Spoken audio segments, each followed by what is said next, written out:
what I decided to do was figure out a way to make my life to where I have passive income, where I work one time and I get paid over and over and over again. For me, it's real estate. And then I had 40 plus hours of my life back to build businesses now. And now I have 5 businesses that make me money.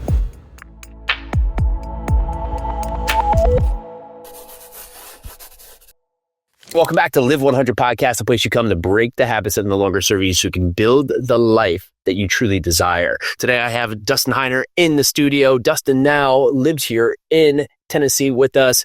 He had lived, when we first met, he was living out in Phoenix. We got to go to this fantastic event that we'll talk more about a little bit later in the episode called REWBCON. Little did I know, we were welcomed through Peely's friends, welcome to come out to this event that we honestly didn't know much about. And it was the first time actually going out, being exposed to a lot of great people in real estate that honestly weren't really in our circle. You know, sometimes with the events we do, we see the same kind of faces. We go to this event called REWBCON, and lo and behold, it was Dustin's event. So Dustin, welcome to the show today. Give the listeners a synopsis of who you are today, and then we're going to unpack that for how you've taken the steps to get there. Yeah, Jason, thank you so much for having me. It's super fun too. Like, I've moved from Phoenix to Murfreesboro, in the same town that you are in. And my wife and I will want some, we'd like to buy land and build a house, but Phoenix was just getting crowded. And talking to you guys, we've known each other for at least 4 or 5 years now. And we came out and saw how beautiful it is here. So it's super cool to be able to be here in your awesome studio. But yeah, so for me, I'm a real estate investor. So I started investing back in 2006, bought property after property.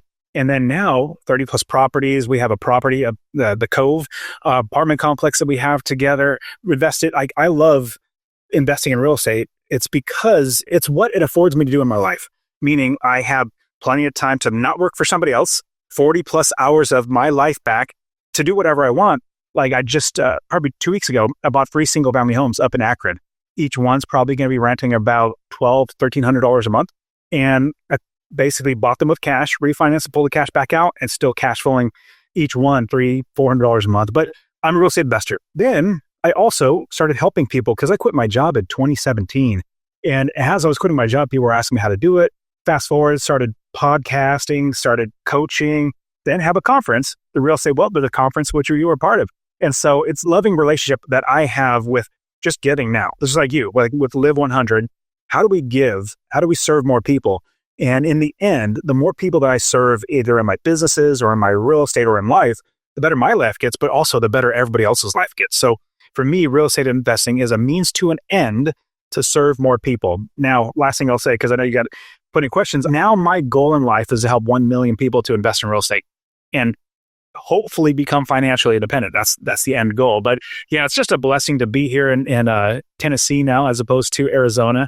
And at the same time, continue to invest in real estate and continue to help people with my conferences, to the podcast, to, you name it. It's like, how can I help more people? 2006 first investment, you fast forward to today, about 30 properties now you've brought to date.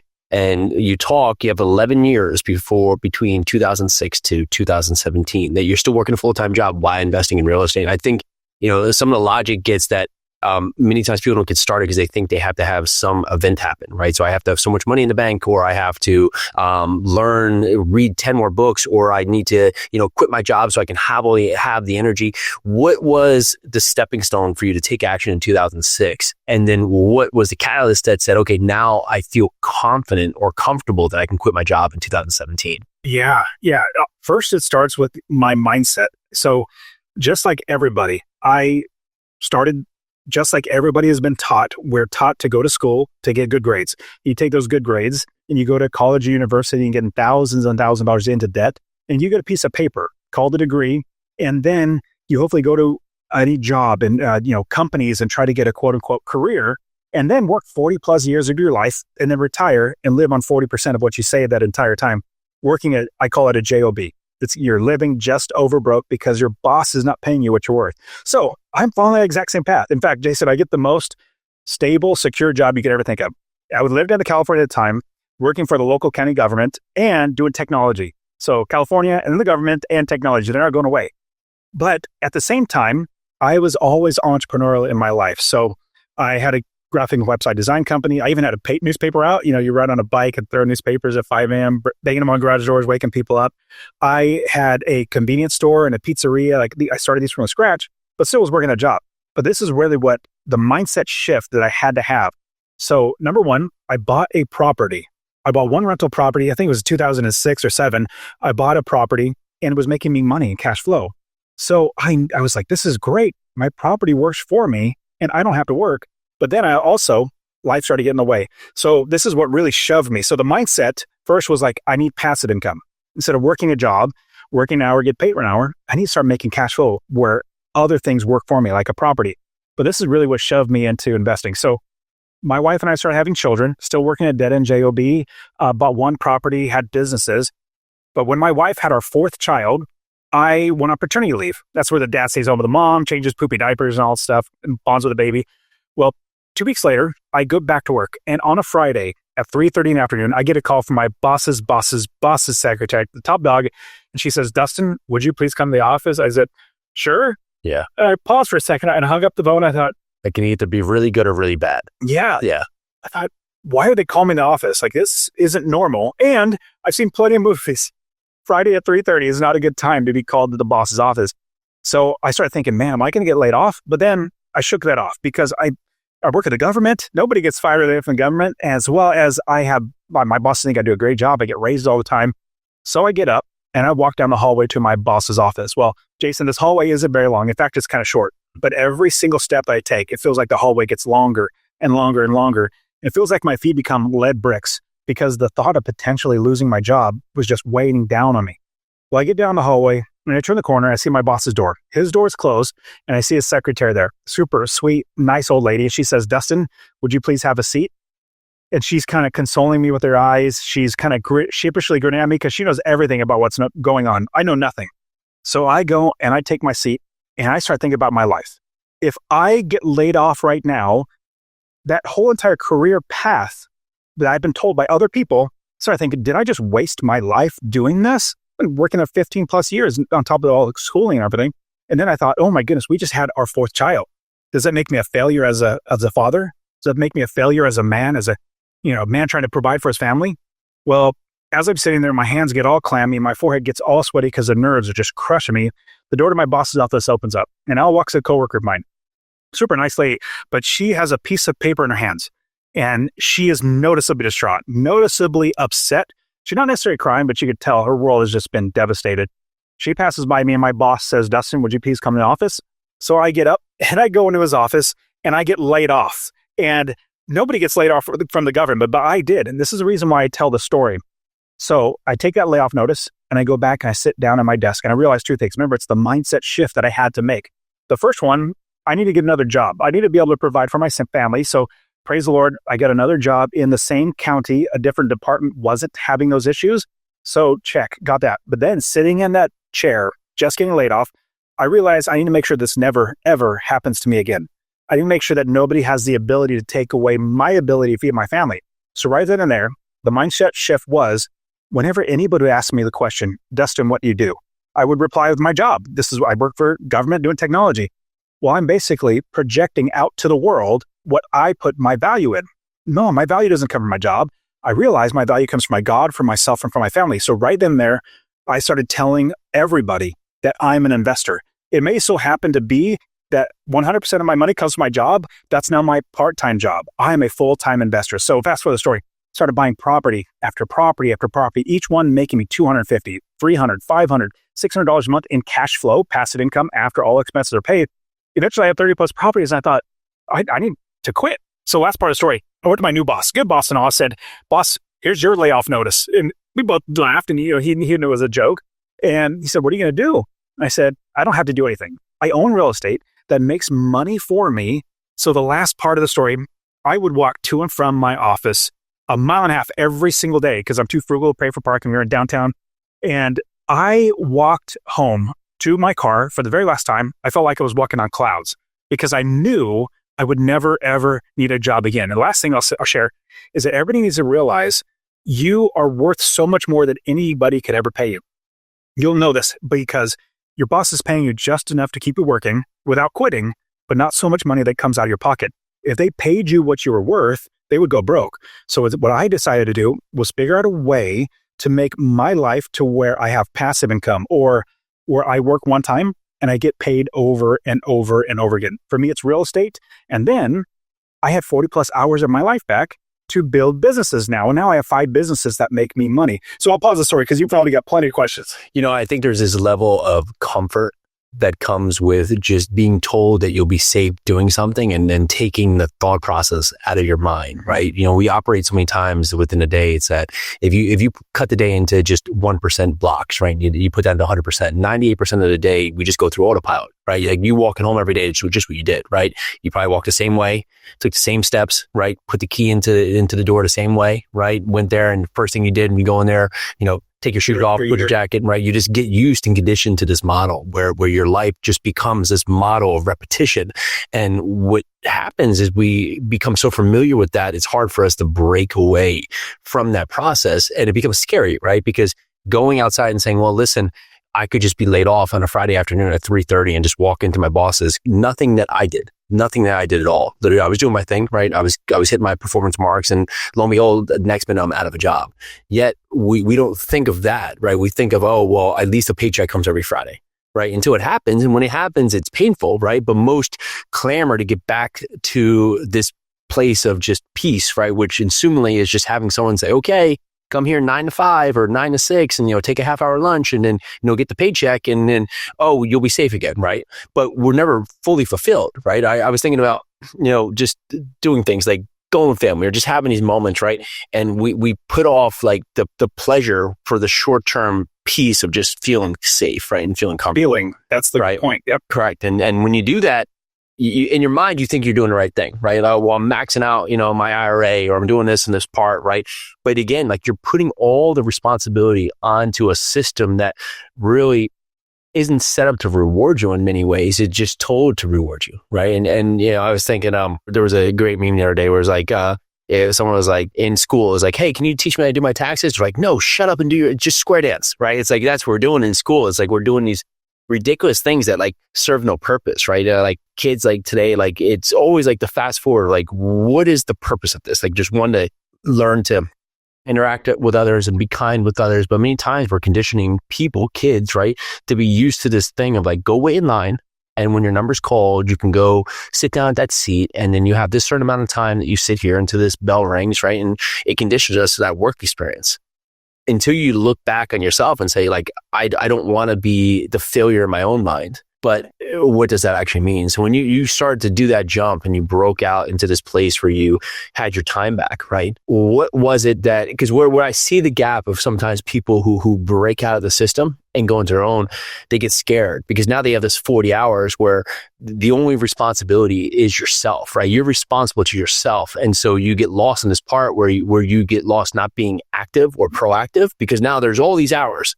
And you're like, well, maybe I don't have to do stuff for 40 hours, right? But how do you condition yourself to now build that new life once you break it free? That's a fantastic question. For me, it was almost a combination of a couple things like goals and like a mission in life, but you need to have something to strive for.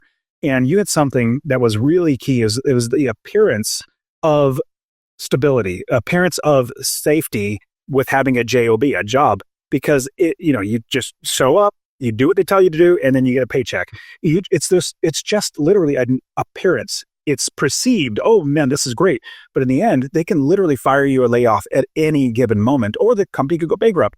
How much better would it be if you took it into your own hands? Like when I bought one rental property, it was my business. It was me doing all that stuff and having the right people where I don't work anymore. In fact, I don't even work. Well, there's a fun book called The 4-Hour Work Week. And because getting to the idea of time and, because remember goals and mission, but the 4-Hour Work Week, good book, but the premise is to make your life where you can work only 4 hours a week and still, live your life and have the rest of your life. Well, I think working 4 hours a week is for suckers. I don't want to work 4 hours a week. I maybe work 30 minutes a month on all my properties because I get my property management statements because I've already hired the right people, property managers, contractors, insurance agents. Like I already have the right people. That all I have to do is verify that things are still moving right. Now I'll have occasionally something to change, something to fix, but in the end, I do very little. But to get to that point, So with real estate investing, I started playing golf a lot. I was watching movies a lot.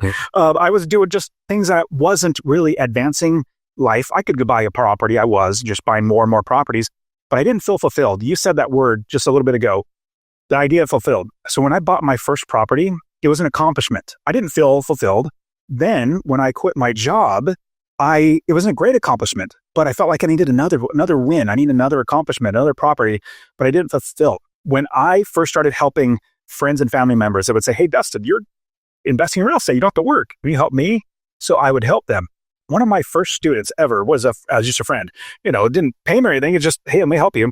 When they bought their first property, I didn't feel like it was an accomplishment because it wasn't my accomplishment. It was theirs, but I felt fulfilled. Yeah. I felt like I helped another human being get exactly what they wanted, and I just kept striving for that. So fast forward everything, going back to now with having more time and seeing what you can strive for, I realized my first goal was quit my job in 10 years. Blessed, check, got that. Then I made a new goal, which was a monetary goal. And I just needed something as something a hit that I can say, oh, yes, I hit that goal. Yeah, Tony Robbins calls that, if you want to feel fulfilled, feel like you're making progress. Right? And that's the biggest part, right? Yeah. Many times we don't have progress in our life and then we don't feel fulfilled. Totally.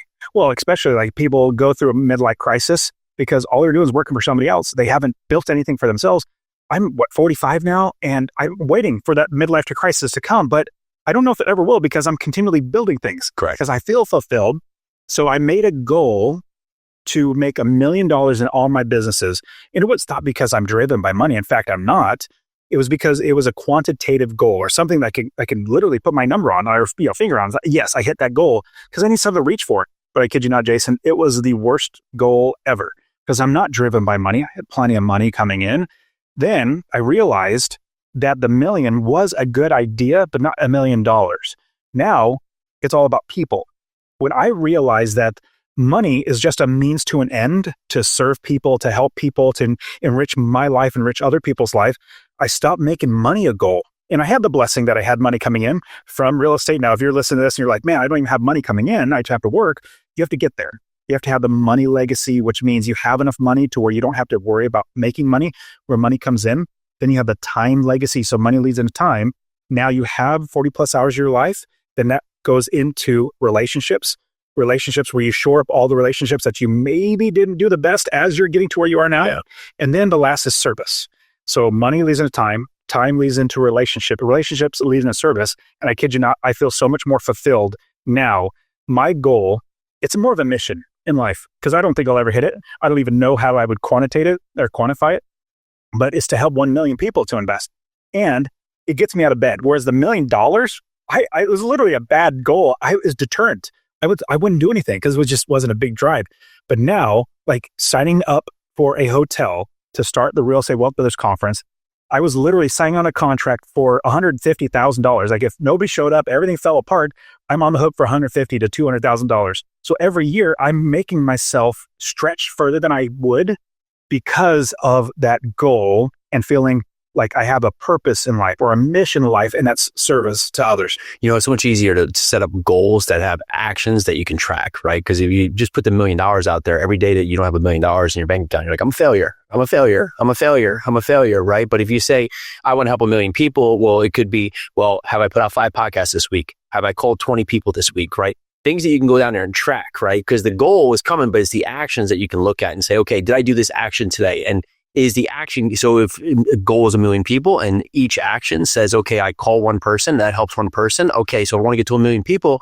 I have to find a way to get to a million people. So is that 1 million calls or is that a conference with 400 people for multiple years, right? But you can look at that and then you start putting in the work where you feel like you're accomplishing something. It's 1 step that builds the 2 steps that builds the 3 steps. But you see all these goals that don't really have a backbone to it, right? Because I'm sure we just had New Year's resolutions, right? Everybody's like, I want to make $1 million this year. I want to make $500,000. I want to make this, and or the gym, right? I want to go to the gym, but there's not even like a goal with going to there. Like, what am I going to accomplish? I go to the gym. Okay, I'm going to go to the gym 5 days a week. I'm going to go there 20 minutes each time. In those 20 minutes, I'm going to do 10 minutes of cardio and 10 minutes of weights, right? There's no action that can be tracked. And when you do that, you lose sight of where you're going, right? Because the goal can continually moving because you don't feel like you're making progress, especially the gym's easy, right? Because first week, 2 weeks, 3 months, like you're like at the gym, but you're not really seeing any difference. And then you start seeing some like slow difference that happens, but most don't get to the 3 months. Mhm. You know, the first month, you lose 90% of people. Absolutely. And so that's the same thing with our goals, is that you get lost with something that doesn't have some action behind it. And if you can't track the action, even if, and it's going to be writing down, but if you can't in your mind say, okay, today I have to do these 5 things and then make it important, then you don't see the progress. And the difference usually is, what 5 things am I doing? Right? Because we all have to-do lists, and I can show you a to-do list with 100 things on it. And 97% of them I don't have to do, but the 3 I do have to do, but most of us don't do the 3 because those are the hard things, right? Like you leaving your job, go out there, investing in real estate, sign up for the $200,000 conference. Now you have the conference, right? So you have to have sponsors come in. So, but the hardest thing would be, okay, now, it's hard to call sponsors because they might say no, right? Or they might say, oh, these things are going to push back or this part. But most of the time when you do that call, you're like, fantastic, I want to be a part of it, because you just put yourself out there. But it's not you. We come up with the result of the conversation before we're actually doing it, right? So if I quit my job, I'm going to go bankrupt. Well, you just gave me the result, but usually has nothing to do with that. Is that you've told yourself that that's the result. When in fact, you could quit your job like Dustin, right? And leave the job because now you have real estate and you go buy more real estate. And now you're 7 business, 5 podcasts, a conference, because all that's available to you. It's just your path in your mind that you choose first. Yeah. So when you look at the choices you've made in your mind, what have been some of the hurdles and what have been some of the decisions that have allowed you to overcome some of these short-term disagreements you have with yourself? Yeah. So I'd say when you start to go down the path of like, let me try to start serving people and helping people, not necessarily all altruistic, like, oh, it's all about serving, which it mostly is, but you also need to get a benefit of it. And so, taking your eye off the ball of service to people, you start making, well, my goodness, I decided to contract for $300,000 for this hotel. What do I do to, maybe cut corners to get things done when it's about the people? And so what I've seen in my life when I am kind of going off track a little bit, I always try to remind myself that it's about service to other people. And it's hard to like quantify, or hard to like in my mind, it makes it easier because I understand what I'm saying. But when I look at, if I get off the rails, or if, like, say, even just investing in real estate, I look at what the end goal is and then work my way backwards. So like you said, if I have 400 people at my event, that's coming here in April is when our event was annual conference. But it's like, how do I make sure that I'm doing everything on my end to get people to invest in real estate? I basically make it into a routine too, because I'm very routine driven. I love going to the gym. I go to the gym 5 days a week. It's almost like, clockwork, 9 o'clock, I'll get there, I'll start exercising, but everything else is a routine. And so releasing a podcast, putting out a YouTube episode, coaching students, having the conference, selling sponsorships, I have to put it into a routine for myself, because it's easy to get off track when you have money coming in. You're not like, oh my goodness, most people are living just over broke. And so it's like, I have to do something.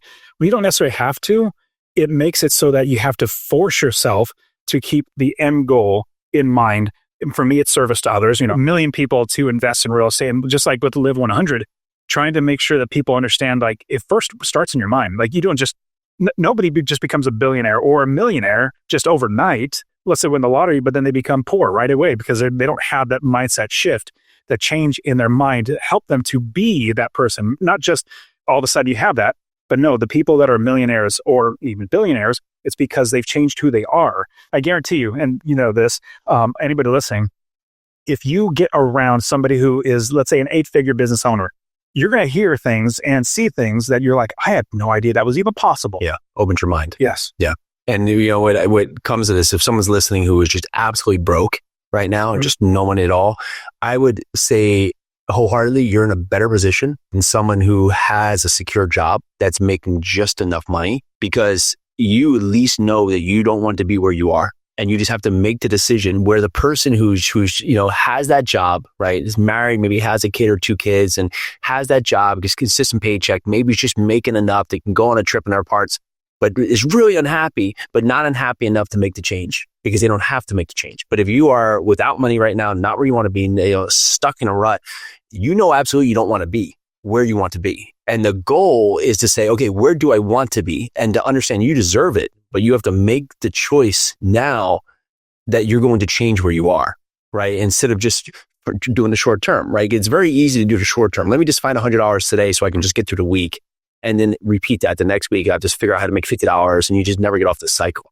And that requires a little bit of short-term pain, right? There's short-term pain in all this. Like whether you're trying to break free, it's like even when on a high level, if you're trying to go from a 7-figure business to an 8-figure business, there's a certain level of pain because you've gotten comfortable to that process. But to go to each thing, it's short-term pain to get through. And the rewards are massive, right? The change is massive. Now you look back and you say, okay, 10 years ago, you're working a full-time job compared to today. Oh, the whole transformation that's happened. And here you stand today, completely different. But if I said, Dustin, do you want to go back to that 10 years ago? It was welcome that you went through it because it was everything that you've built in today, but you wouldn't trade today for yesterday. No, not at all. Not at all. Right. And that's the path, is that to get to where you want to be, you have to come from where you are. It's your starting line. Yeah. But you have to understand that it's going to be struggles. Like no one goes through life and we would never go to the movies if the movie was, hey, today the guy has the perfect life. And now it's 3 hours of just the perfect life at the end, right? The struggle makes you better. Correct. It makes you stronger. And I love the I guess, quote, proverb, or whatever it is, but necessity is the mother of invention. Like you have something, a roadblock in front of you. And if you just think, woe is me, there's this roadblock and I can't get past it, then you're done. Then you just given up. I think we should never stop. We should always keep pushing. Even I hope when I'm 60, 70, 80 years old, I'm still pushing. I'm still trying to reach this mission. But when you have nothing, then you have to figure it out. In fact, so my kids, I love teaching my kids this. So we, as I say, we're Heiners. That's who we are. We're Heiners. And what do Heiners do?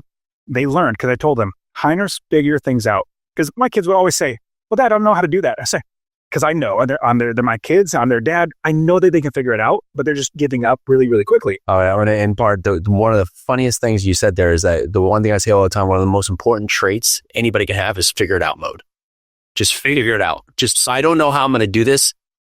I have no idea how I'm going to get through it, but I'm going to figure it out. But in the figuring out, number one, you get grit, you get determination, and you also make yourself do something you're not comfortable with doing.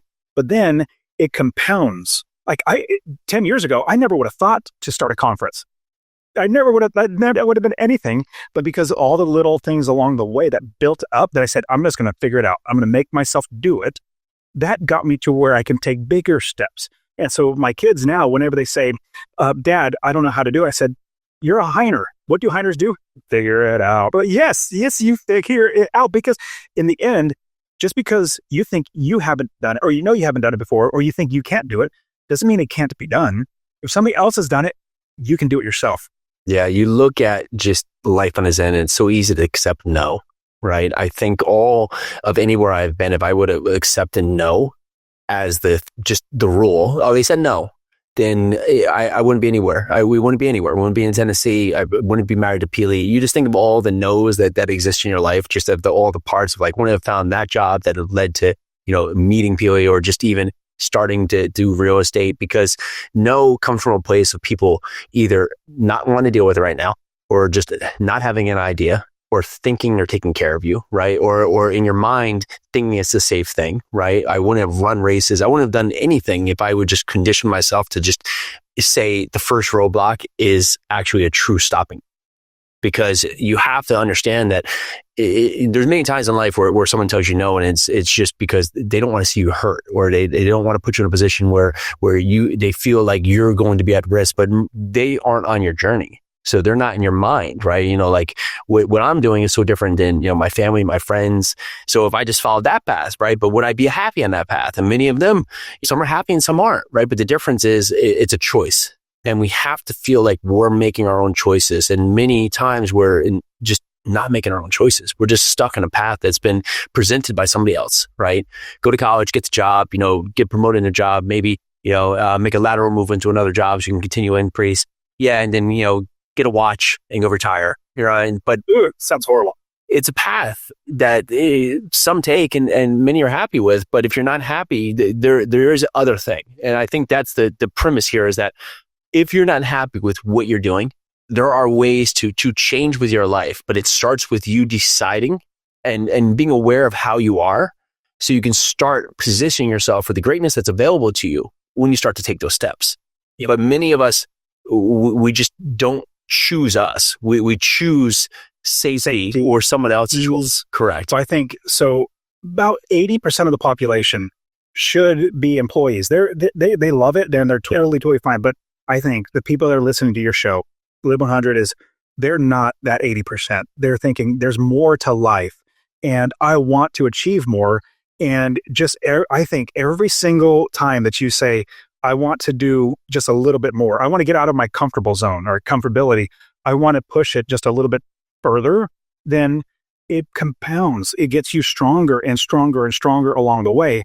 Honestly, I rarely ever get roadblocks in the things I do because I try to figure out, well, how do I make sure it gets done? Yeah. This is not working out. What do I do to get it done? But in the end, every single time, even if I would say, use the word fails, people are like, oh, that's a bad word. No, actually, what happens is when you fail, you figure it out. That's not the right way to go. There's other ways to go. Just like Edison, was it Edison or whoever? I think it was Edison, but light bulb. But somebody is quoted to say, hey, you used 1,000 different filaments or things to make a light bulb. What was all that wasted time? He said, no, I just found out all the 999 different ways that didn't work to help me find the one. And so you just got to keep pushing through. Whatever you think is a roadblock in your life, it's probably not a roadblock. Somebody's already gone through it. Yeah, it's feedback. And yes. And you start telling yourself the limiting belief and scarcity starts coming in. You start thinking, oh, the world's out to get me. Well, instead of thinking the world's out to get you, start thinking, maybe the world's out to help you. I mean, there are people like you and myself, which we've helped coached thousands of people now how to invest in real estate. I have students that say, Dustin, I pray for you all the time because my life would not be where I am today if it wasn't for you. I'm like, well, praise the Lord, because I had my part in it, but you did all the hard work. And so with you and I, we're like, well, every little roadblock that can come up, there's a way around it or jump over it, whatever might break through it, whatever it might be. I think you need to be around the right people. I continue to listen to Live 100 because you give out such great insights that are going to help people get out of their mind, scarcity to being limited beliefs, because just because you are putting that limited belief on you doesn't mean actually should be a limitation. I think everybody can get past all those limitations because they're self-imposed, but then also we've heard those from other people. I get this all the time. Oh, my aunt said that my uncle, before he died, he had a property and it was horrible, so I shouldn't invest. I'm like, well, that's just one person's opinion. And they're projecting to you what happened to them or what they see. And instead, talk to the people that have already done it, that are already doing it, that have done it well. Might as well do that because that's going to help you figure things out. Yeah. We seek permission in many ways and people that usually shouldn't be in a position to add authority to what we're doing, right? And it's just because it's usually the closest people to you, right? So your friends, your families, your coworkers, that's where we seek the advice from. But ultimately, we're already on this trajectory that most of them come from. And so when we're seeking advice, usually we're getting feedback that's not justified for what we want to do, right? And so when you say that, you come and you go to events, you go to a REWBCON, right? You come listen to podcasts. You're looking to people who want to give you permission to go. And that's what we mostly seek, right? It's just, I know when someone comes and says, I want to buy an apartment building, I say, okay, well, what size apartment building we're focused on, right? It's not, I'm trying to get them to go bigger or smaller. I'm just saying we got to have somewhere to start. And it's going to start where your mind's ready. So if you want to do a 10 unit or you want to do a 100 unit, it's fantastic. We can do both of them. Mm-hmm. I started with a 94 unit, right? And that was my choice. I know people have started with a 4 unit. That's their choice. There's no wrong choice, but we have to know where your mind's ready for so we can condition you with the plan. Because the opportunity is available, but it's as much as your mind's ready. And you find as your mind becomes more ready for the opportunity, you become open for it, right? With, changing your wording, not getting stuck instead of saying, well, I can't, I won't, I don't know how, right? And just the figure it out mode is, I can, I will, I'm going to do this, right? Just all the things that you affirm in your mind, it starts with that. And the way to do that is start being aware of how you're talking, right? You go and ask them how your day is and they say, well, at least I'm not dead, right? Like these things that you hear from people, you're just like, why do you even talk like that? But that's what a lot of your circle does, is they talk in these ways that's not self-serving because that's how their mind is. Oh, woe is me. They're walking around like Eeyore all day, like, oh, woe is me. The world is horrible.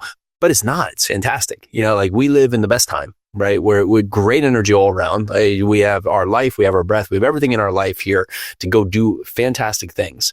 But yet we're saying that life is horrible, right? We will trade a million ways for a million other people who would trade for your life. For your life. Absolutely. to even have choice. Yeah. And I've even found that the more I start thinking about myself, what I don't have, what I want out of life, what I start getting too much in my head. And this happens to everybody. Like, it's literally every single person.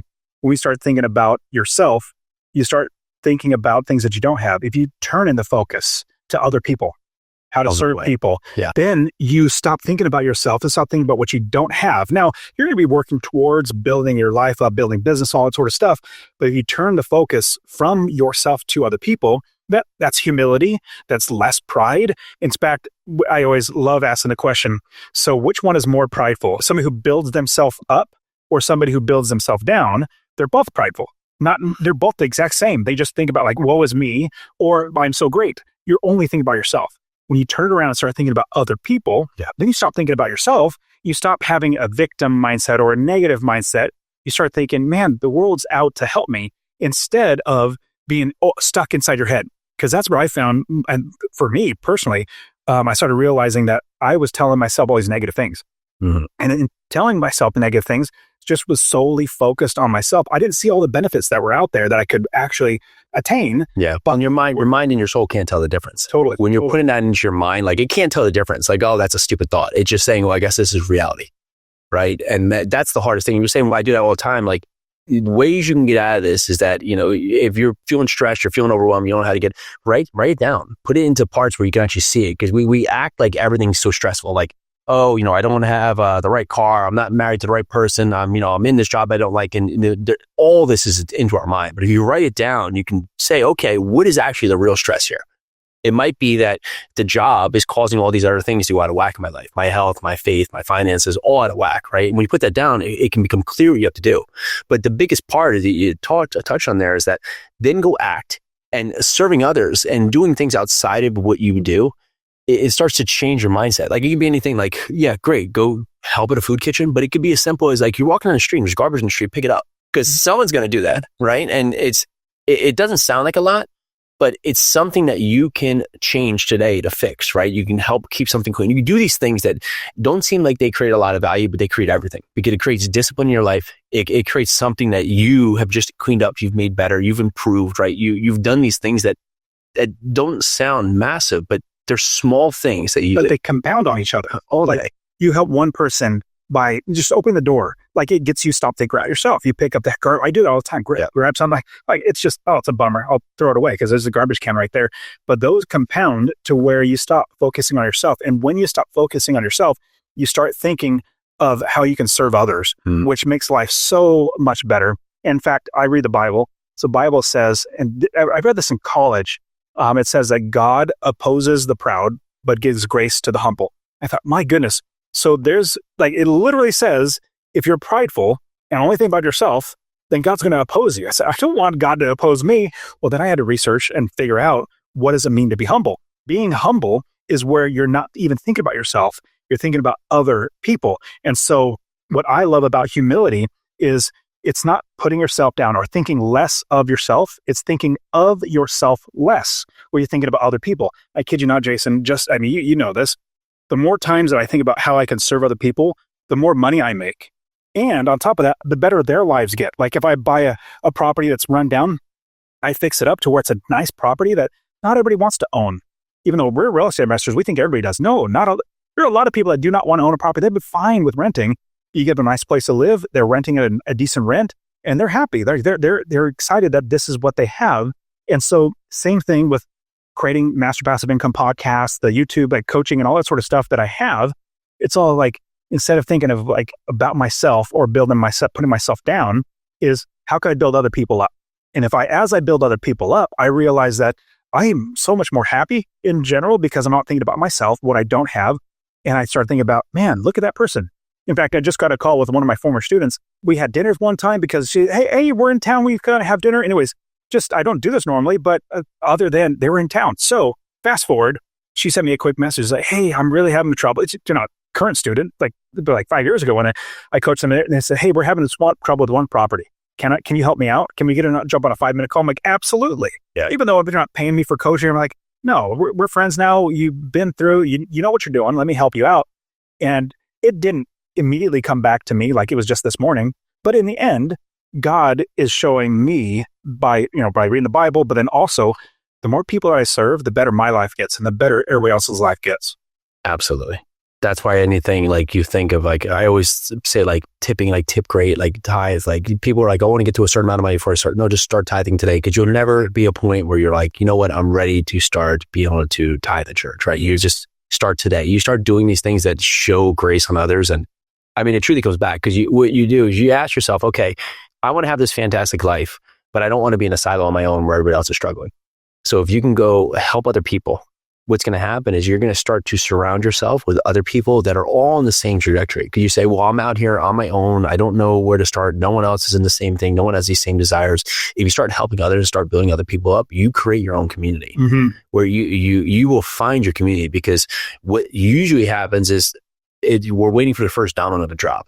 We're waiting for somebody else. It's like, you ever been like in a group and it's like no one knows the answer, but no one wants to say it. Someone wants to raise their hand and ask the question, because like everybody's like sitting there hoping somebody else does, and then nobody does it, or someone finally does it, because we're always waiting for somebody else to take the action, because we've lacked the ability to just honestly be outside of comfort, right? And it goes in most things. It's like all you have to do today is face a short-term discomfort, right? Yeah. That's going to create some change. That's going to get you further ahead. And all you're going to do is you're going to find that you're going to face this discomfort, usually on many different sides, right? Like, okay, working out, it's tough. Doesn't feel good, right? But when it's done, it's great. But many of us don't do it because it's the short term, and all of a sudden, a decade from now, have to do something because we've just had a heart attack. We've had just bypass. We've now had something where our bodies are so we can't get up. We have aches and pains. We have arthritis. We have all these things that have happened because we haven't faced that short-term pain and the long-term effect. And that goes on all kinds of life. If you're not great, at home with your kids, right? You face the long-term effect of not being, disoriented or distracted from your kids. If you go into a point of not focusing on yourself or focusing on a way to sustain your family, right? You're going to face that somewhere down there. So you have to say, you're going to face it somewhere. So if today is comfortable, is that comfort going to lead you to some uncomfortable settle in the future? And it comes down to, you're saying it exactly. And this, what came in my mind is short-term pain for long-term pleasure. And it's also called delayed gratification. If you just say, I just want this right now, well, then it's not going to grow any. I'll give you an example. So Ellie, my oldest daughter, she's 16. And she actually, for what I want to do for all my kids is help all of them buy their first rental property before they turn 17. So Ellie, 16 years old, just bought her first rental property. Oh, fantastic. Yeah, it's great. It's up in Akron and it's cash flowing really, really well. Now, she does have the benefit of having me as her dad. I've coached thousands of people, so she's went through the entire course that everybody else does. We analyze the property. We do everything together. I did help her because she's 16. It's hard to get financing, so I was a part of that. But it's not the limitation. Like, people don't need me in order, if they're 16, to invest. But in the end, when it comes down to what I told my daughter, I said, actually, all my kids, we have 5 kids now. I'm going to help you to buy your first property. But for me helping you, this is the criteria, or this is something you have to agree to. All the money that you make in passive income, I think this property is making $300 a month and something like that. For a 16-year-old, it's a lot of money, $300 a month. Yeah. I said, you cannot spend it at all. It's saving to buy the next property. And Lord willing, every year, if not more than once a year, but at least once a year, you buy another property. You're 16. By the time you're 26, you have 10 properties. It's going to have $1 million+ in equity, because we buy $150,000 homes. You have $1 million total or more in assets, as well as you're going to have at least $6,000-7,000 a month in passive income from all these properties. It's probably going to be closer to like maybe $5,000 after 10 years. But in the end, I said, it's delayed gratification. Short-term pain, long-term pleasure. You save that money, every penny, and that goes next to the next property. And then once you're, say 25, 26, you have 10 properties. Like, I don't even need to work anymore. Have you ever heard the marshmallow study? Yes, I have. Yeah, the marshmallow study. Just a quick recap is that the kids have a choice to pick either the marshmallow gets left in the room and says, you can have this marshmallow right now, or in 5 minutes, I'll come back with a second marshmallow. And majority of the kids eat the marshmallow, right? But of the 10% that didn't, it turns out after studying these people for 50 years, right, following that, the ones who delayed the gratification to get the second marshmallow were in some enormous fashion that much more successful dramatic. Like I got something like 70, 80% or 80 times the success rate of the others. It's like just massive because of that little change. And we can do that in all aspects of our mind if we can just be patient with the results. So I know, we have an event coming up we want to talk about here. So REWBCON, right? A lot of what we touch just on the surface today about how to get started, how to be active. You'll see people who will be speaking in all different formats of real estate, come from all different backgrounds, come from all different levels of success, all different kind of real estate approaches. But give us about the event. Let us get into it right now. Yeah. So the event started because I went to another real estate investor event, and it's all sales pitch, all hype.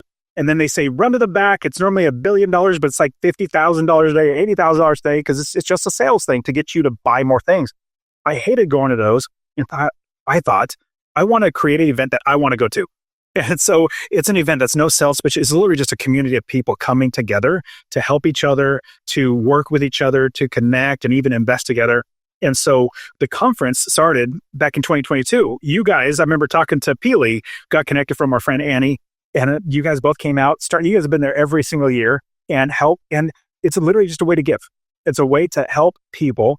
Honestly, I get more than monetary gain from putting on the event. I meet so many amazing people. I get so many people that want to invest with me because of the event. So yeah, REWBCON, the Real Estate Wealth Builders Conference, is its annual conference. This year, it's going to be April 10th through the 12th in St. Louis.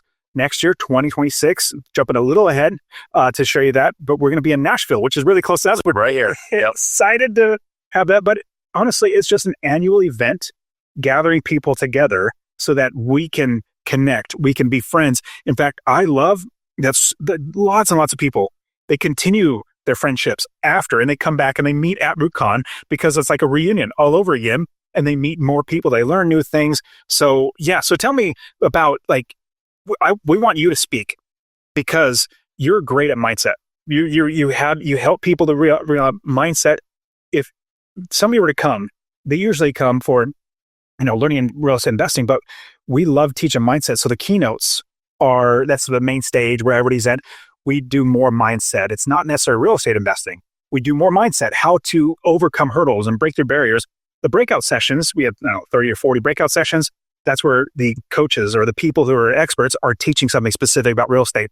With you coming and speaking, do you think you know exactly what you want to talk about, that mindset and growth wise? I think at that point we're a quarter into the year, right? And many of us will come here looking for a launch pad, right? Because we felt like we had very ambitious starting the year and life gets in the way.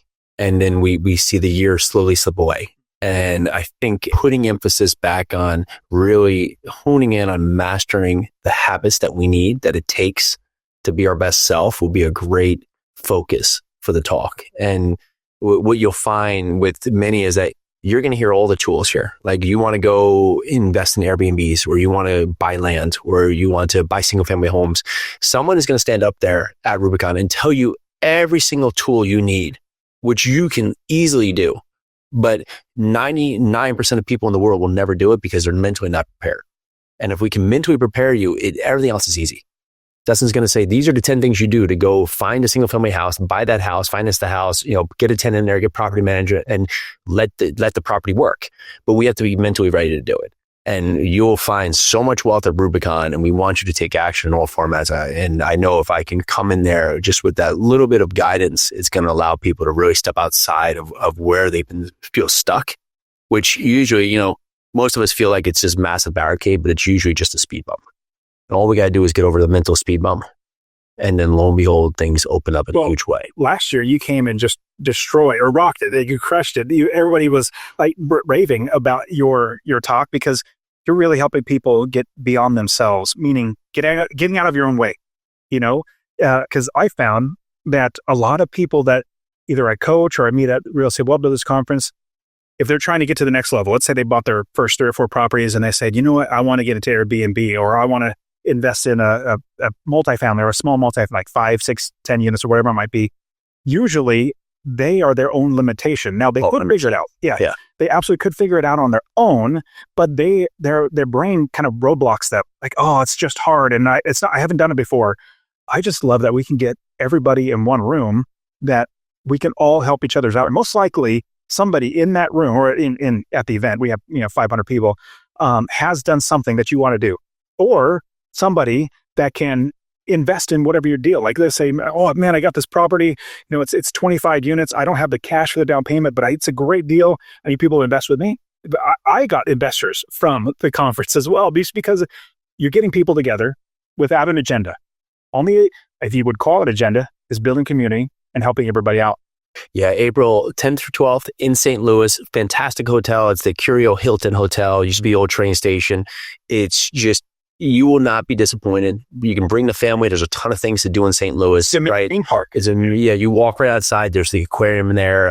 There's the Ferris wheel there. There's a million things that you can do with family. It's really fantastic. But you will get 3 action-packed days where you will leave there with all the tools you need to go out there and just make the change for just a relatively small cost of a ticket. So, give me the site. Where's the site?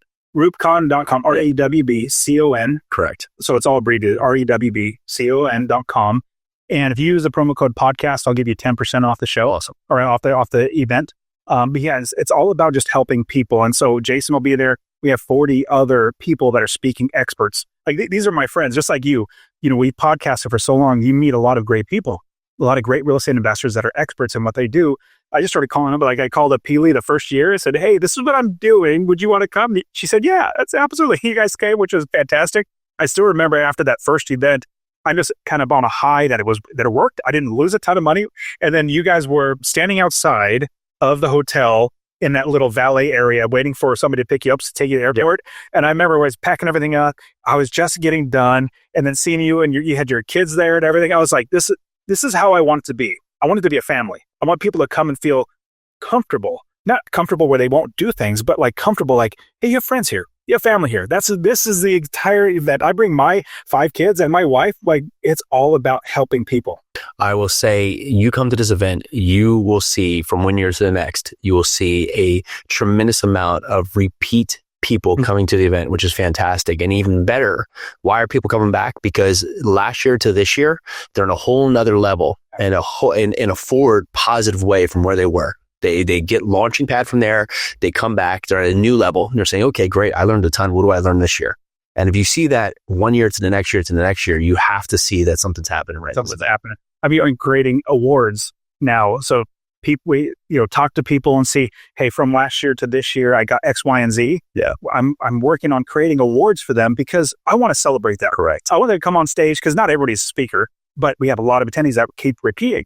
And so, hey, come on stage. We're going to give you a small award just to highlight you, to give you a little boost in like your confidence that, hey, you're not alone. We're all here together and we want to celebrate you. So it's just amazing being able to help so many people connect.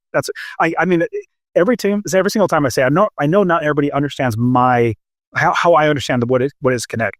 Because in 2017, I went to my first conference.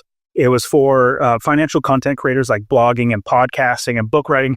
And from that conference, my businesses just exploded because I was around the right people. Yeah. Like that's literally what it came down to. It wasn't like the sessions were great that I learned. No, I met people there that I created lasting relationships that now I keep going back to the same event because I grow so much and I get so many other people that we work together. So tremendous. That's why I just see so much benefit about being around the right people. Good. Well, Dustin, this has been tremendous. Anything, any last takeaways, anything to leave? Oh, the only thing I could think of is I would love to see anybody invest in real estate. I have a free course that I can give away. Do you mind if I give that away? Go for it. Yeah. Awesome. So you're probably listening to a podcast. If you're watching on YouTube, definitely check the link. But if you text the word rental, RENTAL, to 33777, very, very simple, rental to 33777, I'll give you my free course that honestly people invest just from this free course. Show you how to build a business anywhere in the country. We invest out of state. I invest in 5 states myself. How to build a business, how to make sure you're having an automatic business where you could scale your business, become financially independent. You can even go to masterpassiveincome.com/free course. All one word, masterpassiveincome.com/free course. I also have my own podcast, the Master Passive Income Podcast. You've come on at least twice now. We're going to have you on again. As always, it's always fun having my friends on. But then also kind of fun, I started getting an Instagram a little bit and helping people on Instagram. So that's a lot of fun. So you can find me on Instagram. Even send me a DM. I love chatting with people. The Dustin Heiner, THE Dustin Heiner. Jason, I'm not that arrogant to be the only one. It's the only handle I could come up with. But yeah, check me out on there. I give out lots of content on how to invest in real estate, but it's just another way, like REWBCON, to help people connect with people and see people's lives, getting to my goal of helping 1 million people to invest in real estate. I love it. Well, we hopefully helped you on that journey today. Looking forward to REWBCON. If you have not checked it out, go check out the Dustin Heiner at Instagram. Find Master Passive Income across, of course, YouTube, all the usual suspects you can find for podcast. Go over and check out REWBCON. It is worth the 3 days of your life to go check it out. Get a ticket today. All right, that's what we got. This is the Live 100 Podcast. I'm Jason Yarusi, Dustin Heiner. Let's do this.